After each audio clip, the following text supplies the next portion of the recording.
what, on this lovely Saturday evening, the 21st of June, well, I hope you had a fantastic Saturday, and I'm here to make sure that you need to end up on a high. Like tonight, we of course have the best show, the top stories tonight, but of course we have Say What? And tonight, we're talking about the legitimate second wife. Yani umeoa, lakini mzee anakuja nasema, nataka mwingine. So, you know what, we're going to be discussing that. You know, right now, ni kama watu wanakubali, you know, not so much denial about that. We're going to be having, of course, Pastor Sue, Dr. Ofweneke right here in the building. Of course, unajua tukieka hawa wawili ni moto kabisa. So, of course, we have that coming up. But you know what? Let's start with the news. Let's begin with the highlights.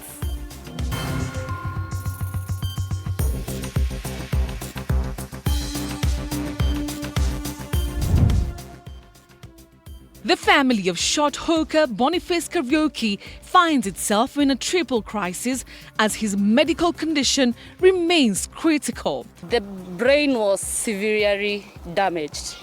The left side of Karanja can never come back to life. His hospital bill surges to 2.5 million shillings, compounded by a devastating scam that robbed them of 200,000 shillings. Tukinini hiyo bill ndio ipunguke, nitume 20 na 500, lakini mwenye walienda kuweka akaweka kimakosa ikaenda ikiwa 200 na 500. And a growing fear that the authorities' silence could deny them justice.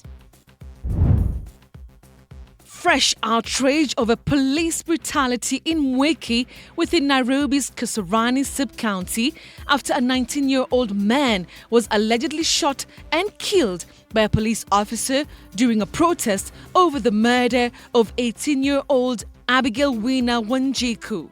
Sisi tunataka kitu moja, President Ruto, justice for Joshua na justice for Shiko. Huyo karao mwenye aliangusha Joshua ashikwe na aende ndani. President William Ruto calls out the opposition for not having a plan to push the country forward. Hawa majamaa hawa, nitawashughulikia asubuhi na mapema. These ones, hawa kuna mahali wanaenda hawa. The opposition, on their part, maintains the president will not secure a second term. Semeni Kasongo wasikia Mikidori munasemaje? Semeni Soprano wasikia munasemaje? Well, thank you so much for joining us tonight on this 21st day of June 2025. Let's begin with our top stories tonight. Our sign language interpreter is Rhoda Nyamai. Now, a story of unspeakable pain and double injustice unfolds for the Kariuki family. Boniface Kariuki, a street vendor who was shot at close range during Tuesday's demonstrations, lies fighting for his life at Kenyatta National Hospital. Now, his condition deteriorating as mounting hospital bills and brutal truths weigh heavily on his family's heart. Now, as his father, Jonah Kariuki, reveals how desperate attempts to settle these soaring bills led to a devastating financial scam that led the family to lose 200,000 shillings. This tragedy deepens now with the hospital bill now spiraling from 1 to 2.5 million shillings and no word from the authorities. The family calls for justice echo louder than ever. A story of unbearable pain and deep uncertainty unfolds for the family of Boniface Kariuki, a humble street vendor brutally injured by the police during Nairobi's tumultuous demonstrations. Now, amid soaring hospital bills, a haunting silence from the authorities, the family faces a second insidious blow: financial fraud. Ni mtu alikuwa anasema ati kwa saa ati tukinini hiyo bill ndio ipunguke, nitume 20 na 500, lakini mwenye walienda kuweka akaweka kimakosa ikaenda ikiwa 200 na 500. As if the agony of watching their son fight for their life wasn't enough, the family now grapples with an ever-mounting hospital bill, originally estimated at around 1 million shillings. The figure has now skyrocketed to 2.5, a burden far beyond their means. For the past 3 days, the first 2 days was critical, actually very critical. Yesterday, it was a little bit, there was a change. Medical reports paint a grim picture, one of Boniface hanging onto life by a thread. The left side of Kariuki can never come back to life. It is completely dead. That's the truth that I can say. And the brain capacity, according to the human brain, you know that a brain capacity, it's a 15/15 for a full human person. But for our family and our dear brother, it is at 2/15. Adding to the heartbreak, the family reveals that no official from the Homicide Department or of the Independent Policing Oversight Authority has reached out to them since the incident, a signal that justice for their king could be denied.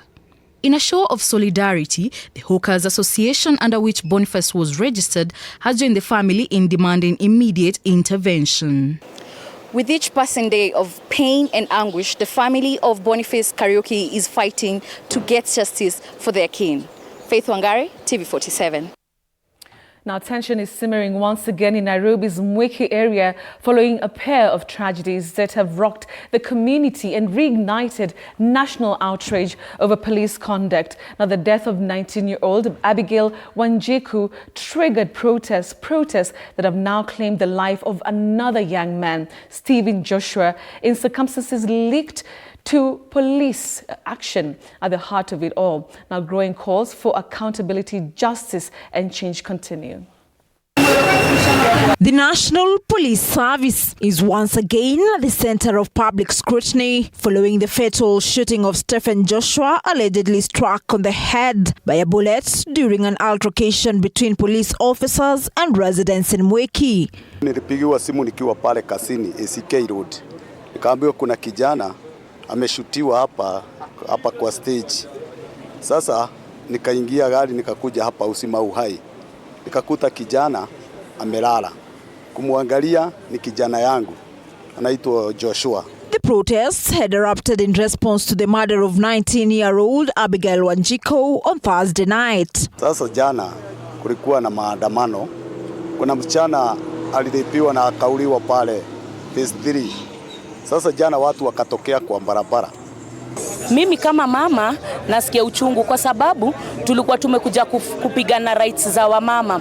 Kwa sababu huku tumepitia shida mingi za GBV, gender based violence, watoto wadogo wanarepiwa, wanatupwa huku chini kwa mto. This CCTV footage appears to capture the moment believed to be the fatal shot that ended Joshua's life.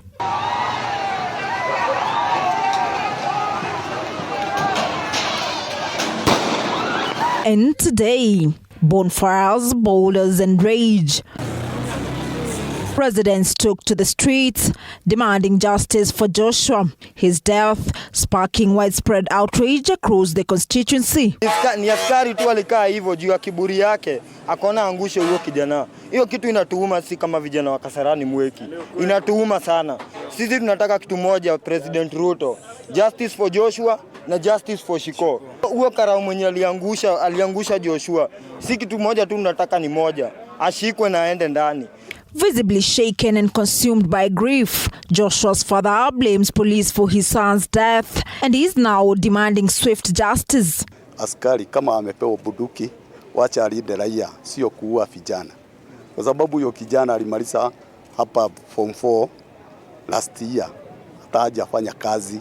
This latest incident adds to a concerning trend of police confrontation during public protests. Residents are now calling for the immediate arrest of the officer involved, whom they claim has already been identified, and want all officers at the implicated station transferred with urgency. Police ashikwe.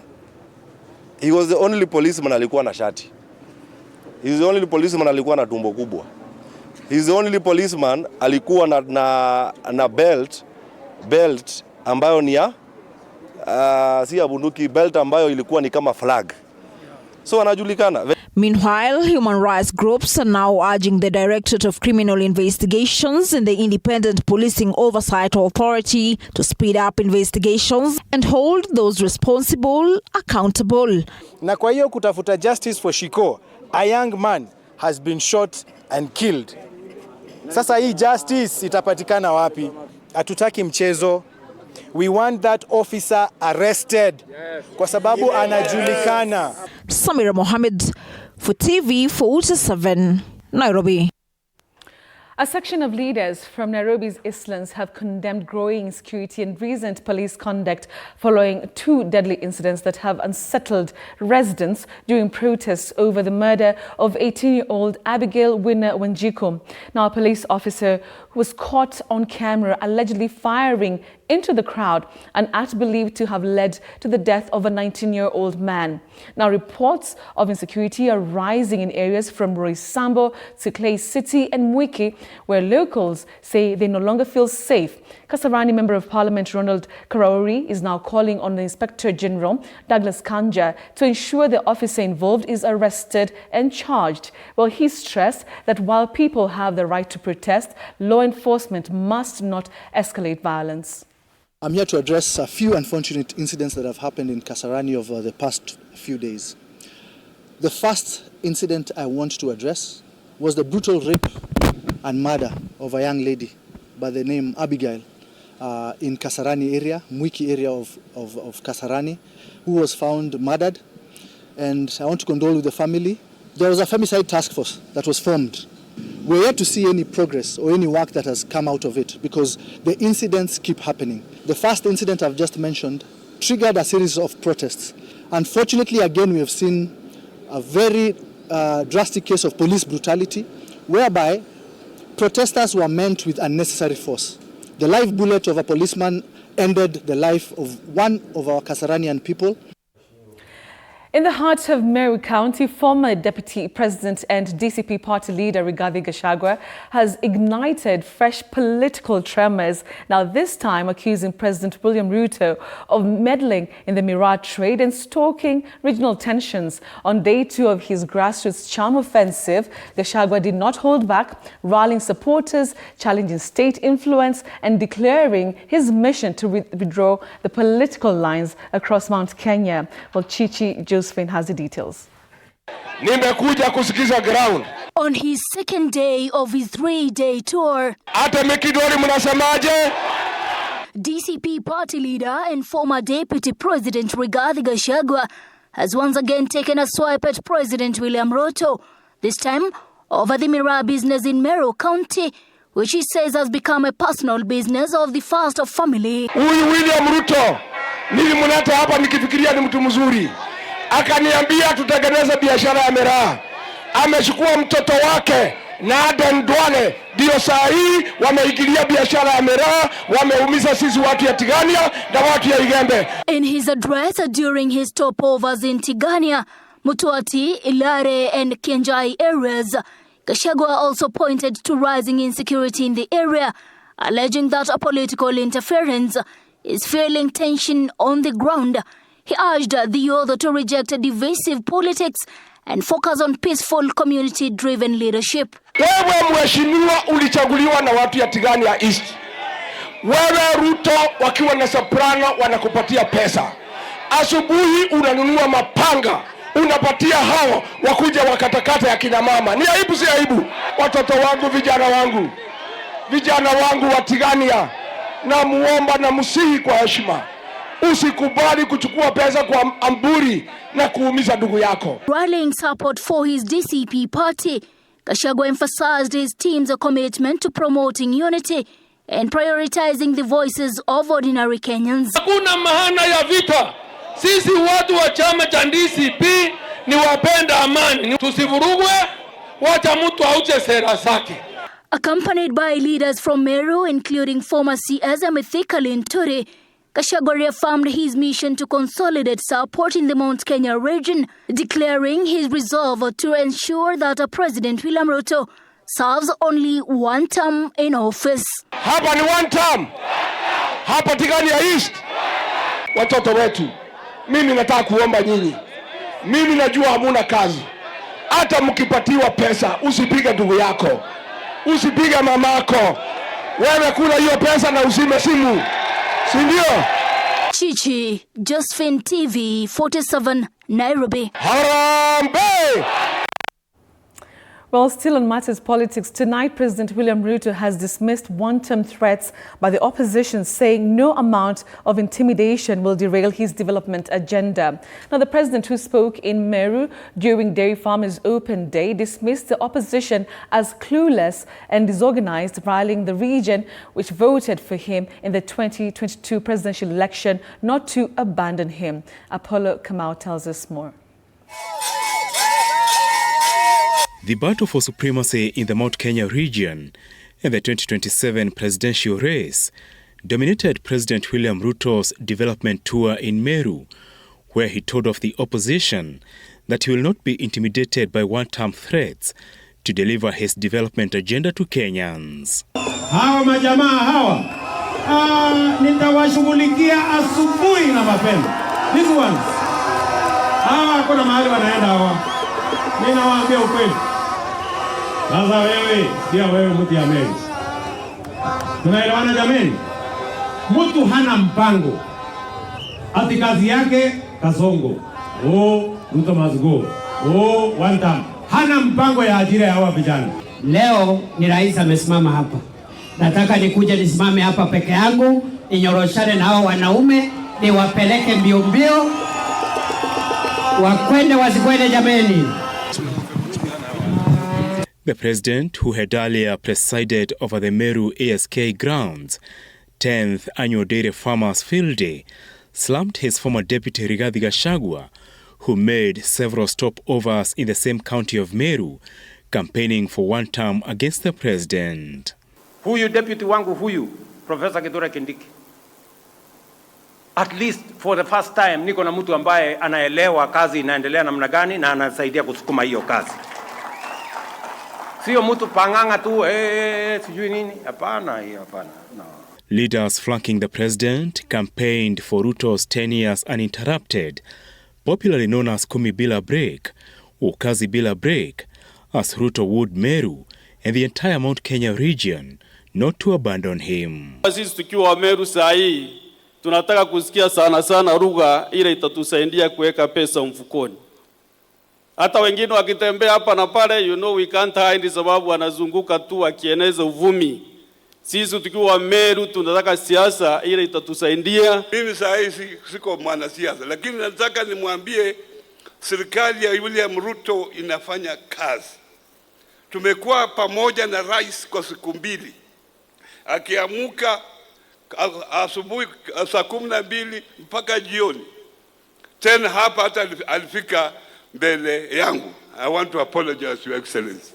The president's face-off with the opposition comes a week after he said he will not hand over power to a clueless and disjointed opposition. As we flag off the coolers. President Ruto, who flagged off 60 milk coolers to be used in 4 counties to reduce milk wastage, said the government will allow animal feed processors to import yellow maize tax-free after farmers complained about the high cost of animal feeds.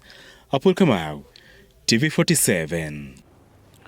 Now, with just hours to the highly anticipated June 25th demonstrations, political rhetoric has hit fever pitch. Now, leaders from opposing sides are drawing sharp battle lines. Kenya Kwanza allies calling for arrests and branding the protest as a threat to national stability, while the opposition insists it's a constitutional right, urging Kenyans to flood the streets.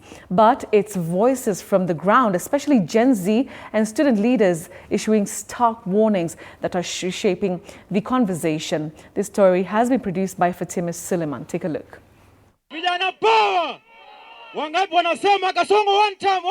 As political temperatures rise ahead of the anticipated June 25th demonstrations, leaders allied to the Kenya Kwanza government are calling for the immediate arrest of opposition figures they accuse of planning nationwide protests. According to them, the demonstrations are fueling unrest and threatening national stability. Niambia Inspector Generali wa polisi, haijalishi mtu ni nani ama nani. Kama unaleta fujo, kama unapanga fujo, shika, peleka kotini. Speaking during a women's empowerment forum in Navakholo, Kakamega County, National Assembly Speaker Moses Wetangula, Majority Leader Kimani Ichung'wah, and Presidential Aide Kariuki accused the opposition of inciting violence and promoting what they termed as organized anarchy.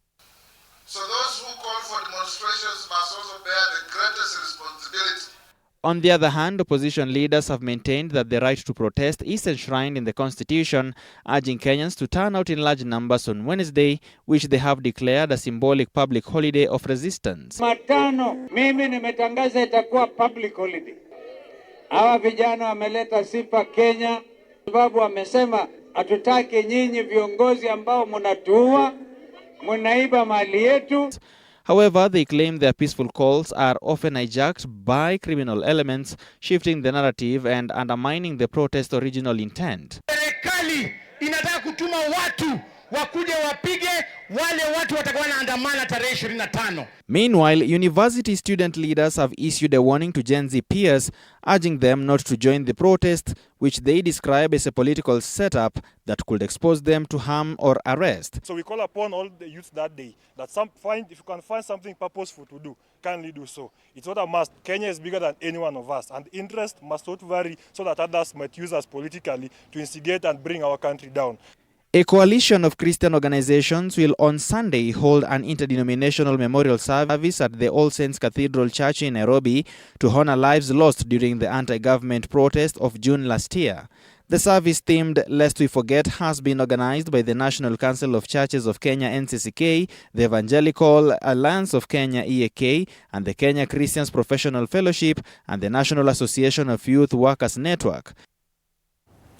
All right, now to matters global. With tensions escalating in the Middle East, the Kenyan government is urging all its citizens living in Iran and Israel to exercise extreme caution. Now, in a statement, the Secretary for Diaspora Affairs, Rosalyn Jogu, told Kenyans in the affected regions that they have been advised to take every necessary precaution to ensure their safety. To bolster its preparedness, the government has launched a digital registration form accessible via a QR code aimed at identifying and assisting those who may require evacuation if the situation deteriorates. Now, Foreign Affairs and Diaspora Cabinet Secretary Musalia Mudavadi added that the ministry is working closely with Kenya's diplomatic missions in both countries to ensure robust measures are in place for citizen safety. For me, every other day I'm trying to send a message to our ambassadors to find out, are you okay? This is the kind of life that sometimes comes with this assignment. So as we meditate here and stretch our limbs, let us also put our brothers and sisters in prayer. All right, now the Kenya Dental Association is now pushing for dental care to be fully integrated into the Social Health Authority, arguing that oral health is not a luxury but an essential part of comprehensive health care. Now, according to the association, dental treatment continues to be overlooked in the broader health sector, despite being just as vital as other medical conditions. Now, they say the current exclusion of dental care from SHA medical cover is leaving many Kenyans vulnerable, with thousands unable to access or afford basic oral treatment. Now, KDA is now calling for reforms to ensure that every hospital is equipped with dental professionals, enabling equitable access to oral health care for all. Kenyans deserve the best of standards in access of oral healthcare services. We want Kenyans to enjoy whatever the Constitution assures them of, that right to healthcare.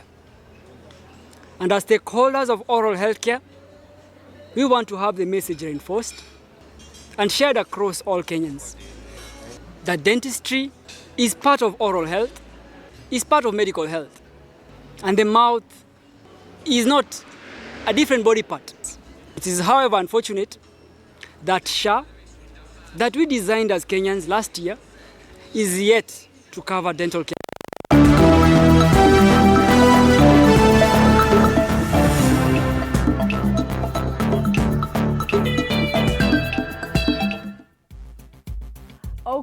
Okay, so let's now get sporty.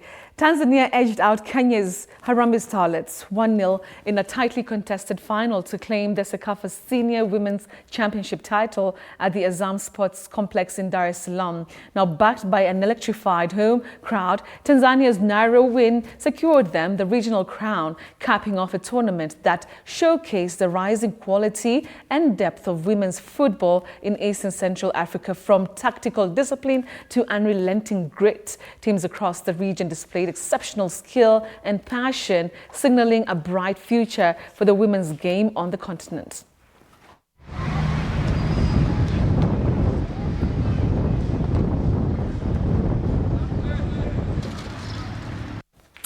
All right, now the Kingdom of Morocco is rewriting the rules of sports infrastructure on the continent, now building a legacy brick by brick. Now already hailed as one of Africa's premier sporting nations, Morocco's state-of-the-art stadiums and world-class facilities are grabbing global attention, set to co-host the 2030 FIFA World Cup and welcome the 2025 Africa Cup of Nations. Morocco is not just preparing for tournaments, it's crafting a bold new chapter in African sport, from Tangiers towering IBN Bouteflika Stadium to the soon-to-be largest in Africa, Hassan II Stadium. Now, Morocco is fast cementing its status as the continent's ultimate sports destination, and with every beam raised and pitch laid, the roar of Morocco's sporting future only grows louder.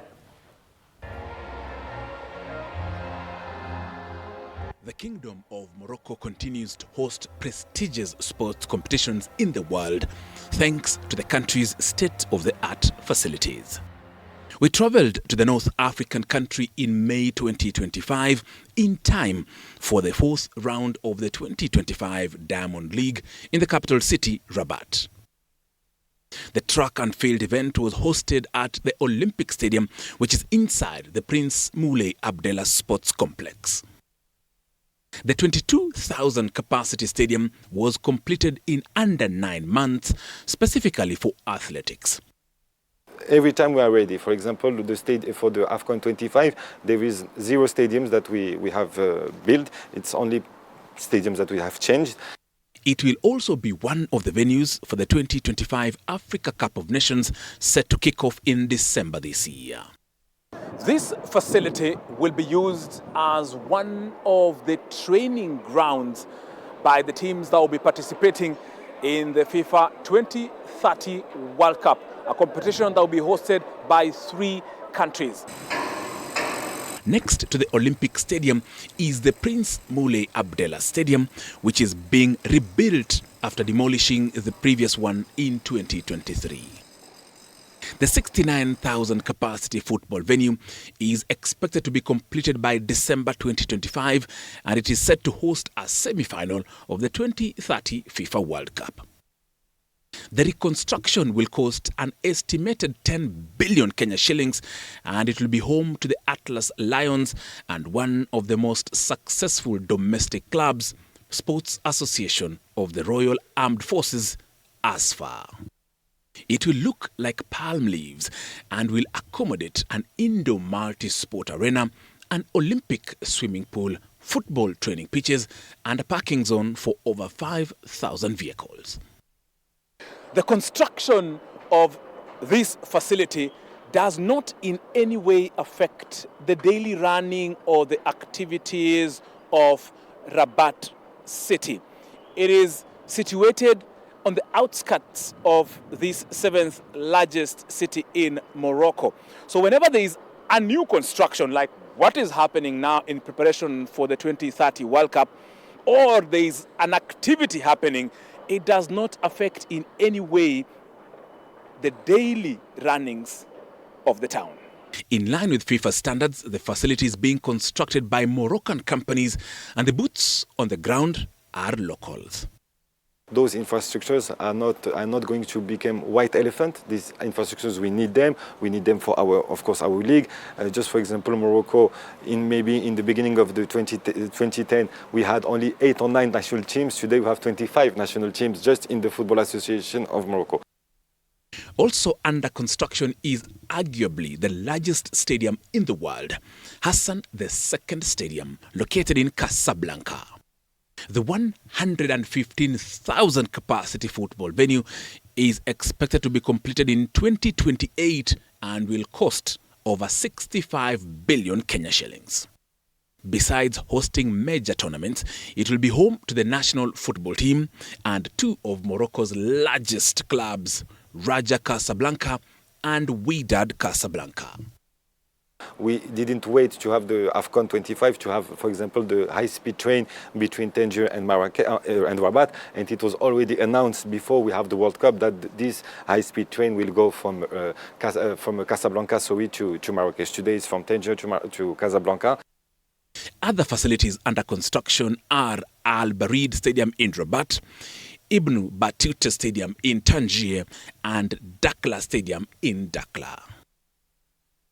Some of the other stadiums include Grand Stade of Tangier, Adrar Stadium, Marrakesh Stadium, Stade Mohammed V, Fez Stadium, Ona Stadium, Kenitra Municipal Stadium, and Larbi Zouli Stadium.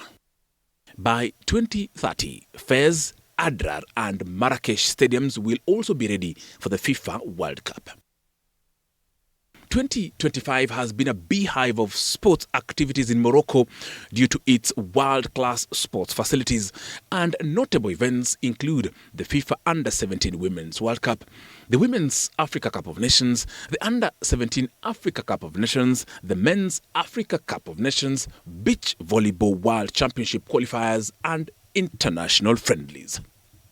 Tony Kwalanda, TV47, Rabat, Morocco.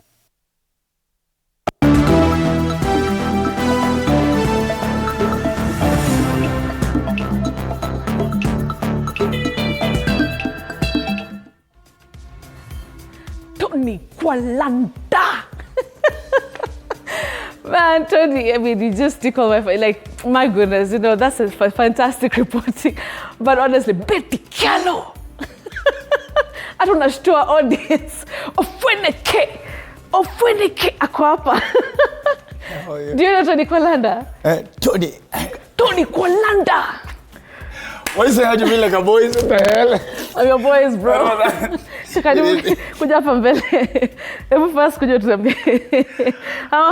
You smell nice, by the way. Thank you so much. Thank you so much. That's a new perfume. I know it's from a new girlfriend. Well, it could be the other way around. I'm trying to impress a new girlfriend. I hope this one lasts. Ule 2 months. Hata ngoja nilipe rent mara ya pili kwa hiyo relationship.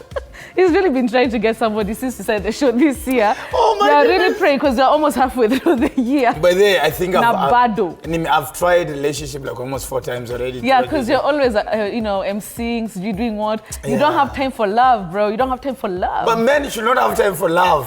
Men should have time to look for. What are you looking for, love? It's because utai kununua meno. Utai kununua meno. What are because I need meno? Okay. What the hell was that? On behalf of all loyal men, we distance ourselves from kurudisha meno. Meno tu meno. Hapana. Tupeleke break. All right, so when we come back, ladies and gentlemen, of course, we're going to be ready for Say What? Of course, we come back with a short break, of course, and we pass this to Dr. Fenek vs. Betty Kyallo. Today's topic is deep. The other woman, the second wife element. That is what we're handling, and of course it's because some of you are watching. You either have a second wife secretly and now you're feeling comfortable on that seat next to your original wife, or you're actually a second wife and you know that. See you after a short break. Shit.